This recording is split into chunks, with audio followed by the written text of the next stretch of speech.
BBC Sounds. Music, radio, podcasts.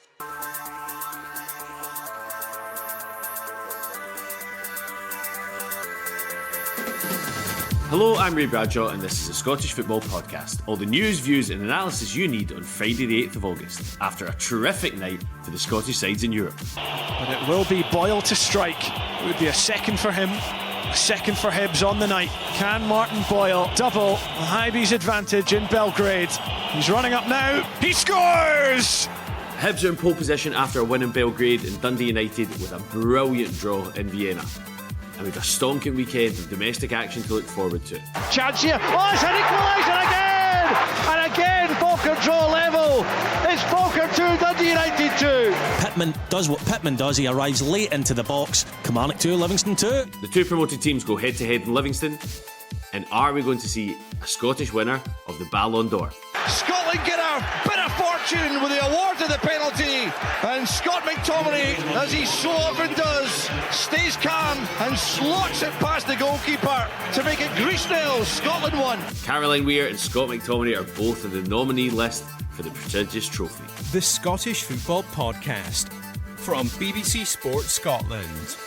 Yes, hello and welcome on this Friday after some amazing European action from the Scottish sides this week. We're joined by two brilliant guests. First of all, we've got Moira Gordon, the football writer. Moira, how are you? I'm great, thank you. Well, that was nice. Usually you will go on and on a bit, but you're just like, let's get this done. And we're also joined today by Ryan Flynn, former Falkirk and St Mirren midfielder, now with their both. Ryan, how are you? I'm good, thank you. You were on the telly last week. How do you adapt your game when you know you're going to be the telly? Do you spend extra time doing your hair? What do you do? No, not at all. Friday night game was good. It was good that it was back in the Friday night football. Obviously, I'll be looking forward to watching the game tonight. But it's probably a good one for us. Obviously, raising the flag. There's that little bit of buzz. You try to keep the momentum going up. So nothing special, no doing the hair or anything. To be fair, not got many lads that are that vain. It's get on with the job. Some of the boys be working during the day, so job is normal. I feel like vanity goes out the window when you join our broth, and I mean that in the politest way. I feel like it's not that kind of vibe. Well, let's kick off with last night's European action, because two incredibly good results. So Hibs beating Partizan out in Belgrade and Dundee United earning a hard-fought draw away to Rapid Vienna. So Moira, we'll start with Hibs. Superb 2-0 win. Yes, their opponents are down to 10 men, but they could have scored more. Martin Boyle getting his 100th and 101st goal for the Hibees. Hall of Fame stuff, isn't it? I couldn't believe when it got to the end of last season, they were still talking about maybe giving him a deal or not. Moira, what did you make of Hibs in general last night? I thought it was fantastic. To be honest with you, I was probably more cautious about how things would turn out. I thought it might be a more difficult night, but I think they turned up. They looked like they'd been playing at that level, for a while, and just took the game. They didn't go there, park the bus, and to, try and sneak something to bring it back. They went there to win, and they got the result that their performance and their attitude deserved, to be honest with you. And yeah, as you said, there was a sending off. That definitely would have helped them. But they had a really good handle in the game by that stage already. So I think they would have been able to get something positive from the match regardless of that. And I think the fact that they had the send-off maybe just made it a slightly, easier night than it might have been for them. But Martin Boyle, David Gray spoke about him after the match, and just, how he turns up time and time again. And he just does. Whenever they need him, he delivers for them. It's not just Scottish defenders that find it hard against him. It's obviously European opponents as well. Yeah, when you've got him in that form, and then you add in Ryan Kieran Bowie, who gives Scotland fans hope that he could be our new number 9. For them, the draw, it looks like if they get round this one, they're likely to face Legia Warsaw, who lost 4-1 in their first leg Europa League qualifier against Larnaca from Cyprus. The draw could have been kinder. If you're Highby right now, Ryan, what are you thinking? I think they're just in dreamland at the moment. They've done so well against Midtjylland. Coming into this game, I think a lot of people write them off going away to Partizan in Belgrade, hostile environment, and they just delivered. Thought it was a cool performance, calculated. Obviously, they get the man sent off. They take full advantage of that. I thought even taking Mulligan off he's on a booking. David Gray, just these sort of cold decisions that he makes that nobody sees. And then at a time when Partizan sort of get on top, they don't panic. They just saw the defensive unit, and then they go and punish them with the second goal. And obviously Boyle gets the 2 goals, 100th goal, 101st goal. But it's Kieran Bowie that he's the man that makes a difference. And I think even towards the end of the game, when he comes off for that brief rest, you notice that he comes off, and Partizan had a little bit of pressure towards the end. But Hibs stood firm. Obviously David Gray will say half-time, but I think everyone's looking forward to hopefully progressing through to the playoff round. Yeah, and Ryan, let me ask you, as a professional footballer, when you mentioned there about Josh Mulligan getting booked, and I noticed when I looked at the stats that he got hooked. He was the only Hibs player to sub for the booking thing. When you're a player, if the other team have got a man sent off, you get a booking, in your head are you thinking, oh no, I need to be careful because they're going to try and level this up? Is that something that you think? Yeah, it's definitely playing in your mind. It's also, I think nowadays there's more softer second bookings. I think there's less leeway, so I don't think you can take that chance. I know when I was playing under Stephen Robinson, very rarely does he leave players on. It's normally a select few, maybe 1 or 2 that he fully trusts, that he knows they won't make a rash decision, and give the referee a decision to make. And were you one of those he would trust? I was under him. I didn't play as much. Marcus Fraser, I know him and probably Alex Gogic are 2 that would stay on the field and probably in key positions. But I think as players now, it's just one of the things you accept. It's professionalism, the way they just dealt with it, kept 11 on the field, 2-0 result. I think Mulligan will be happy. Yeah, it's brilliant. And even after Rangers winning 3-0 the other night, Moira, the third Scottish team in action, Dundee United, incredible determination to see a draw against Rapid Vienna out in Austria. 2 goals down at different points. Zach Sapsford, big boots to fill when you look at Sam Dalby, who was top scorer in the Scottish Premier League for a long time until someone put Dyson Maeda into a USB charger and he managed to fly for the rest of the season. It seems like they've done really, really well. How do you see the next leg, the home leg, going, Moira? I think when you're coming back, having been the team with the momentum at the end of the match always helps. I think, you're coming back feeling that you've been abroad, you've done the hard job of fighting back twice. You've got a belief from that, I would think, and I think when you're looking at the guys that are scoring, your summer signings are coming in, you start feeling that things are maybe coming together. I think the earlier games, for them, people had looked to maybe they were a bit slow starting. There was a lot of players still to gel, but I think they're now got a bit more of that understanding, that team fluidity there, and they're obviously, when you've got so many new guys coming in and they're willing to fight right to the end like they did like that as well. As a manager, I would imagine Jim Goodwin's pretty chuffed with his signings, just their ability and the resilience and that desire to fight, because that's huge in any football game, but especially I think in Scottish football terms, people expect that as a bare minimum. So I think the fact that they were able to do that again in a really tough tie and be able to come back with the tie more than alive, I think they'll fancy that they can do something. I mean, it's still not going to be easy. It's not a gimme. It's not a case of we're back home, we've got the second half of this tie, as it were, and we're already level pegging, so it's ours to take. But I definitely think they'll fancy their chances, and quite rightly so. I mean, they've shown that they've got the fight for it. They want it. Yeah, the atmosphere next weekend, the atmosphere next Thursday at both Easter Road and at Tannadice is going to be incredible. Ryan, when we're talking about Dundee United, Moira mentioned the turnover there. Huge turnover, brought lots of players, lots of Jim Goodwin getting unfairly criticised for not having a Scottish player in the squad, in the starting 11 in the first leg. When you're in a team like that and there is such a big turnover, does that affect you? There's definitely, it makes it harder, I would say. And I think that was probably the big surprise last night when you're watching the game, the real fight that everyone's got for each other. Like, they look like a real team. And I think that comes from the manager. Jim Goodwin will instill such belief in them that they can go and perform. It wasn't sort of like they were going there and just shutting up shop. Because they've got that bit of quality at the top end of the pitch, and they players that can make real decisive moments in the game. It's a little bit like Hibs. They've got at the top end, you've got that belief because I can work really hard, I can defend, I can throw bodies on the line. because we know we've got the two special players at the top end of the pitch. And Sapsford and Waters, they delivered in crucial moments in the game, and then that instills belief again, and everyone's fighting for the cause. Probably the only downside was Papo getting an injury early on, and that's probably another hurdle that they had to overcome. But I think going forward for the season for Jim Goodwin, all these things will help him going forward. That you can go away to Rapid Vienna and really put on not just getting away with a draw and taking it back for a special night at Tannadice, but a real performance.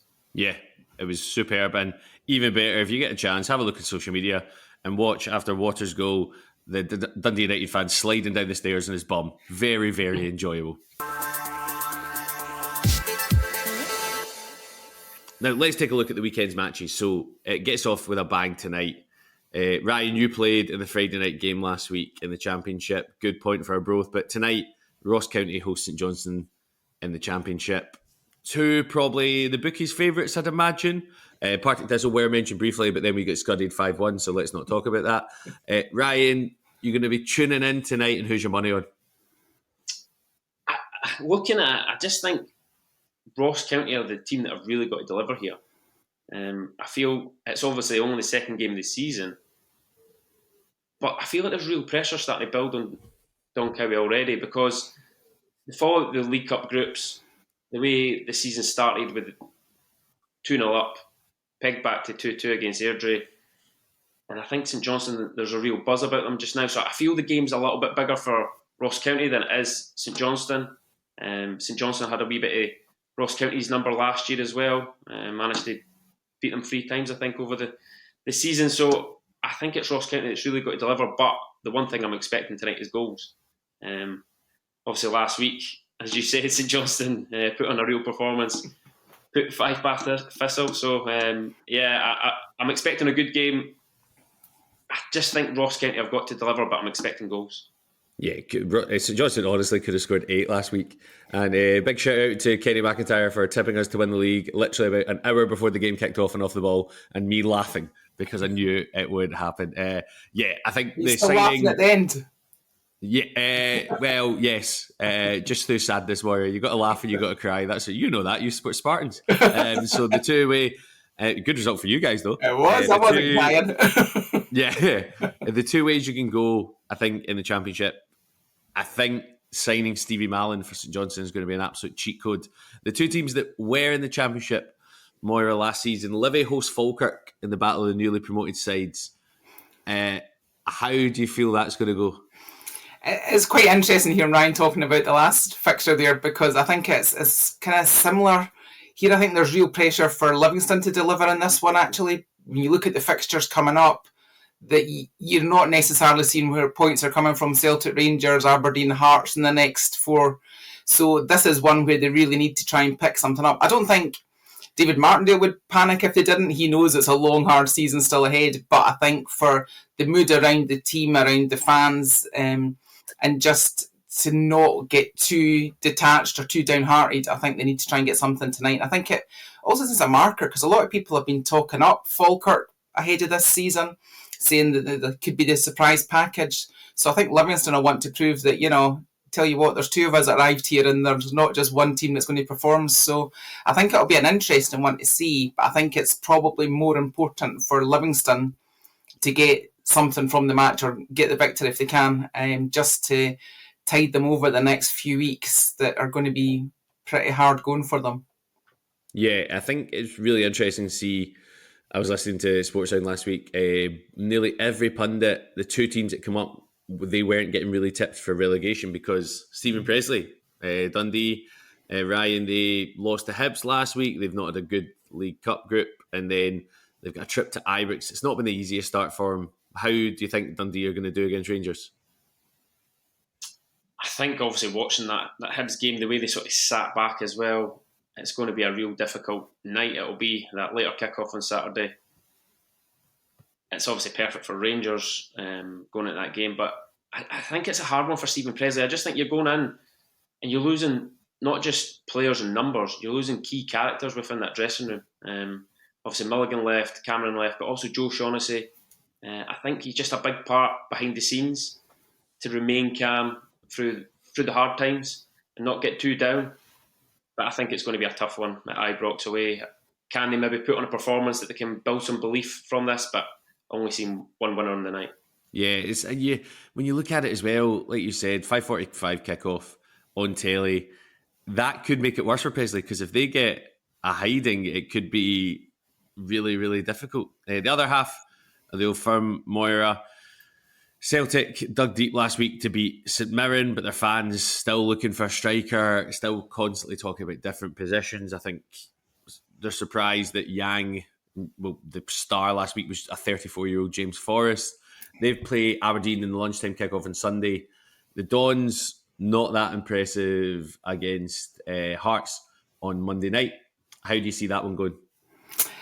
I don't see anything other than a Celtic win, actually. I was at that game against Hearts the other night, and they look a bit blunt still up front, Aberdeen. There's not real pace, there's not a real confident finisher there, and I think that's key, because against either of the Celtic or Rangers, if you get chances, you need to finish them. You're not getting too many of them, and I'm not confident that they have the ability to do that, so I think they might struggle a bit. And I think Celtic, they're still not firing off cylinders. They're not as strong probably as they were even this time last year, but they're still a decent unit there. It's not like you're suddenly looking at relegation fodder all of a sudden. They're a top quality side still, and I think they'll just be too much for Aberdeen. I don't think Aberdeen have the response that they need to take the moments when they come. Yeah, Moira, you said you were at Tynecastle last Monday night. Hearts now played Dundee United. Hearts looked really good against Aberdeen. As a Thistle fan, I was very pleased to see Harry Milne get the plaudits he deserved, because he was excellent for us. They've signed Pierre-Landry Cabore, more firepower up front. Is this a big push from Hearts? I think it definitely is. I mean, they've not hidden their intentions. You've got a Tony Bloom coming in and basically winning the league in 10 years. Yeah. Once second is where he's aiming this year. So, I mean, he's not left Derek McInnes much wriggle room, to be honest with you. It's, there's demands there straight away. But I also think when they've come in and they've said that, they've also backed the manager. They've given him funds to go out and bring in players. Everybody's been saying for, several seasons that Hearts needed pace and they needed something more up front, to give Lawrence Shankland a bit of backing. They've brought in pace aplenty. They've brought in wide players. They've brought in guys that they can be a bit more fluid with their formations as well. So I do think they have the ability to push high this season, especially if the likes of Hibs, Aberdeen, Dundee United got one eye on European football as well. So they've definitely been given the materials to work with, shall we say. And I think having seen the way, especially initially in that game against Aberdeen, they clicked really well in that first sort of 20, 25 minutes. Aberdeen couldn't stand close to them at that point. So if they can maintain that kind of form and keep it throughout more of the 90 minutes, because they did take the foot off the pedal a little bit in the second half, but they also were able to do that and still never looked like they were doing anything but winning that match. Yeah, it's hard for me, because I'm torn between, I'd love to see Hearts do well, I'd love to see someone split the Old Firm, but I'd also like this to be absolutely mental and get another good 9-part podcast series about it in 20 years. Please don't. Romanov. I can't take another whole Romanov-esque era. It's like that'll be the Lookback by the end of it. It'd be great. Ryan, last two fixtures, you've got Kelly against Hibs. Kelly chucked away a 2-goal lead. They'll hope Hibs have got like a kind of European hangover, such thing. And your former side, St Mirren, at home to Motherwell after. Both teams played well against Old Firm, but didn't come away with 3 points. Motherwell obviously getting that last gasp equaliser. For those teams, it's just about getting points on the board, isn't it, at this stage of the season?